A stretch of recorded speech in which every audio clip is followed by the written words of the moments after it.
ค่ะกราบสวัสดีอิฟซี่ทั้งช่องของสงกรานต์นะคะมื้อนี้จะมีแนวทางตำล่าวของเซียนผาสุกมาฝากค่ะพี่น้องเซียนผาสุกกับบ่เข้านะคะหลุดไปตามๆกันค่ะพี่น้องอย่าถิ่มอย่าป๋าเด้อค่ะพี่น้องกดไลค์กดแชร์ให้คือเก่าในเด้อค่ะเลขออกเบิ่นเนาะค่ะพี่น้อง5523ไปเบิดเลยค่ะบ่เข้าแต่ว่าอย่าเผลออย่าพลาดค่ะบ่เข้ามื้อนี้ก็ค่าเทียเข้ามื้อแลงไปจังซี่เนาะค่ะพี่น้องเอามื้อนี้เซียนผาสุกเพิ่นจะให้เป็นตัวใดเฮามาไปรับชมรับฟังกันได้เลยค่ะ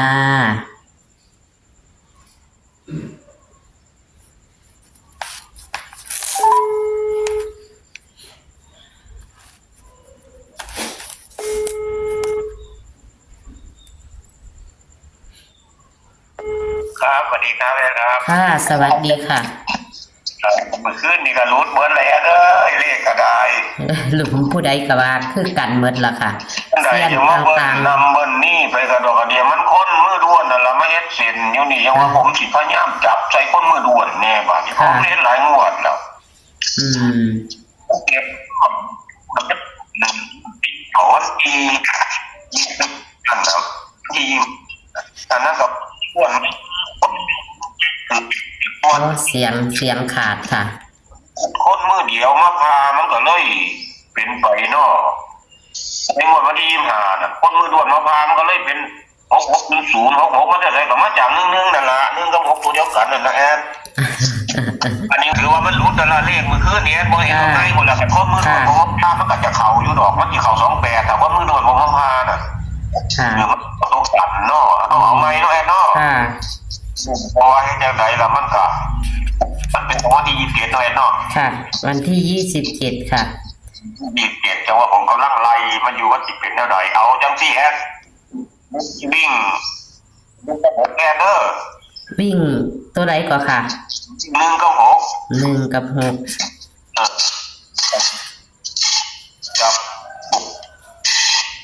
จับนี่กับ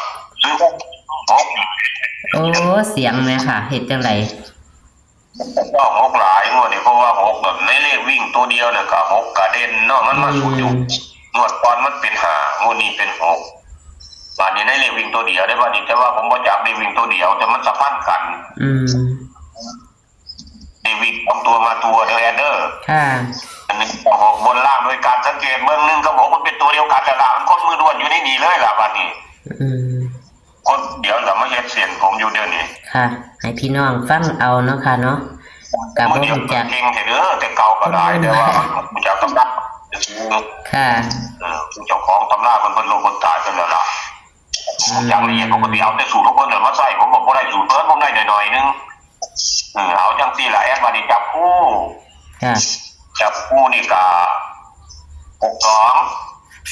63บ่ค่ะ3ค่ะ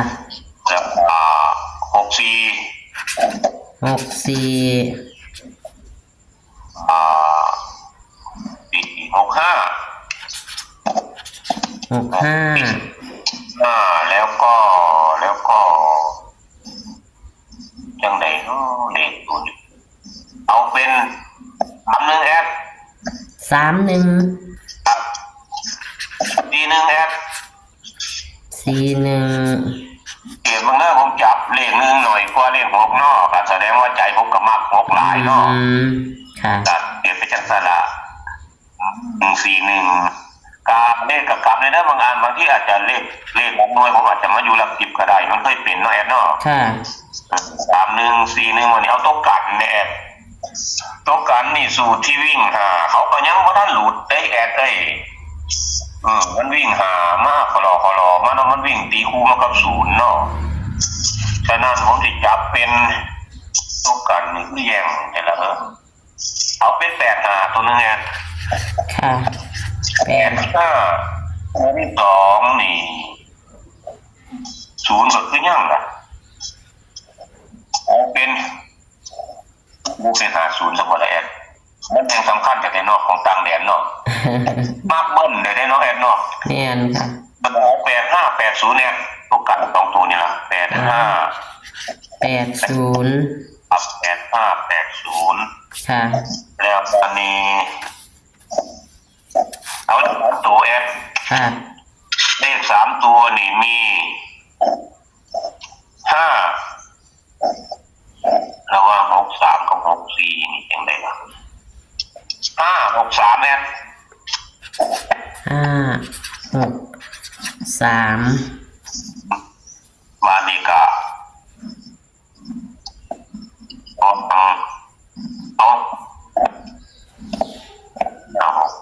เนาะเอา064แอด 064ครับเอา2จุดนี่ล่ะ ค่ะ เพราะว่าจับให้ก็บ่ค่อยถือปานใดเลข3ตัวก็ได้ว่าหันก็ว่าแม่นว่าสิเป็นผู้นั่นมันตัดติดไปจังคงจ้ะย้อนเขาเบิ่งกระดอกกระเดียวก็ดอกกระเทินให้ก็สร้างบ่775522ซะเนาะก็เอา3มาใส่เนาะแอนเนาะ มันสิเป็นจังซั่นล่ะมันเลยย่านคนว่าให้ติ เลข6ตัวหว่าเพราะว่ามันออก6ตัวมันออก775523แม่ ถ้าบ่เป็น22ใส่มันรู้แล้วรู้รอดซะมันคือจังจักกระดอกกระเดียแท้มันสิบ่เพิ่นนี่บ่แอด จักค่ะมันบอกบ่ถือจักอันดอก นี่ล่ะเลขอันนั้นเลขตามตัววันนี้ผมเน้นแอดผมเน้น6364แอดเน้น6364เลข3ตัวผมบ่เน้นนะ ค่ะ ชุดนี่ผมย่านได้คนมือเดียวมาพาถ้าคนมือเดียวมาพามันสิเป็น63ผมอาจจะเป็น68ได้เด้อแอดเด้อ ค่ะ เพราะว่าคนมือด้วนมันนับมือข้างเดียวขนาดคือผมว่าหั่นล่ะคันผู้ใดสงสัยก็ยกมือข้างเดียวก็นับเบิ่งพอนับไปฮอดหาแล้วมันสิไปนับนิ้วใดต่อบ่ได้ต้องกลับมานับนิ้วแรกใหม่คือเลขนิ้วโป้ใหม่ก็เป็นเอานับ1นิ้วโป้แล้วบัดนี้กลับมานับใหม่ก็เป็น6อ่ะนะแอดมันเลยทับกันมาแล้วนี่ล่ะทับไปจนพุ่นล่ะครับคุณกับเดียวกันนั่นล่ะ ค่ะ ของคนมือเดียวเนาะคนมือเดียวเพิ่นนับตอนบางนี้ผมย่านแต่เพิ่นมือเดียวมาพาถ้ามือเดียวมาพานี่3มันสิกลายเป็น840ตีแล้วกลายเป็น9แล้วต่อไปมันโตคู่กันน้อยเนาะก็ให้ FC เพิ่นปีหน้าเบิ่งซอยกันเพราะว่าเลขมันหลุยไปหลุยมานั่นเขาหนีเฮาคักแต่เด้อคันตามปกติคันเลขบ่เป็นอันนี้ผมว่าผมนี่ถือต้องหวนมาอยู่แล้วตั้งแต่11หูแล้วมามันเอาคนมือโดนมาใช้นี่ผมจับตัวกัน28ไว้นี่ถ้าคนมือโดนผมมาพามันก็ออก28นี่แหละ ค่ะ อันนี้มันก็เป็น23ซะนั่นนะ ก็ไปตามสูตรล่ะค่ะ มันจังไดก็ตามหัวมันบ่เข้ากับมือนึงมันต้องเข้าล่ะ ตัวหนึ่งคือ00จับไปอีกตัวหนึ่งซะแอดเลข3ตัวเด้อ3ตัวนี่เอาเป็น00แอด 8 ออกเขาก็จะจับประหลาดน้ำเขา 00 800นี่ล่ะครับอันนี้เมื่อมี800เลยแอดวงกลมโต563กับ064แอด ค่ะ หรือว่า800นี่เป็นตัวรองเขาซะเพราะว่าผมเล่น2ชุด ค่ะ เป็นตัวนิ่นเป็นตัวนิ่นขึ้น อย่างละ2จุดทั้งหมดตรงนี้แน่ลองดู ค่ะ วิ่ง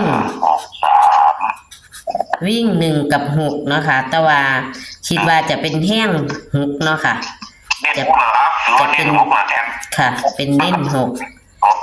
ค่ะ จับคู่ก็มี62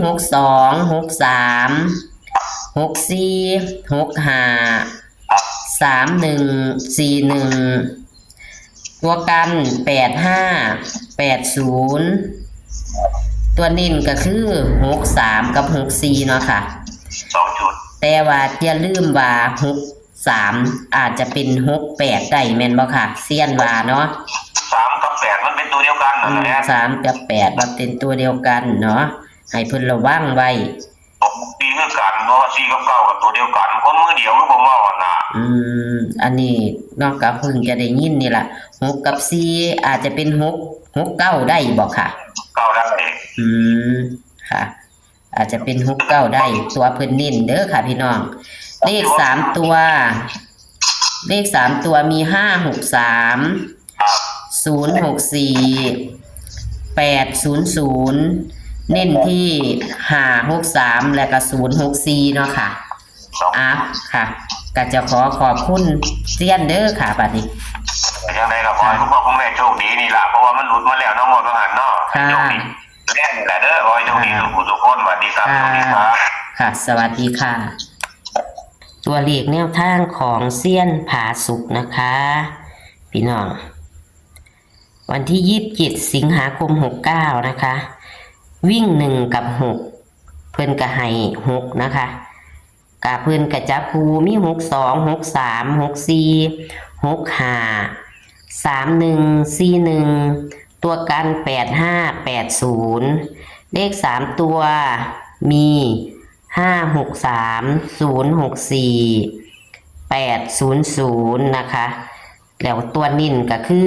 63 64นะคะระวัง63อาจจะเป็น68ได้นะคะแล้ว64อาจจะเป็น69ได้นะคะเพิ่นว่าสูตรค้นมือด่วนเนาะค่ะพี่น้องเฮาก็บ่ฮู้จักดอกสูตรค้นมือด่วน4อาจจะเป็น9ได้พะนะพี่น้องแต่ว่า3นี่อาจจะเป็น8ได้เอาพี่น้อง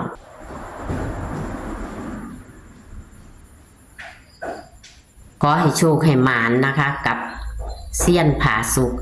ต่ำล่าวันที่27 สิงหาคม 69 นี้ขอให้โชคหมานๆค่ะสวัสดีค่ะ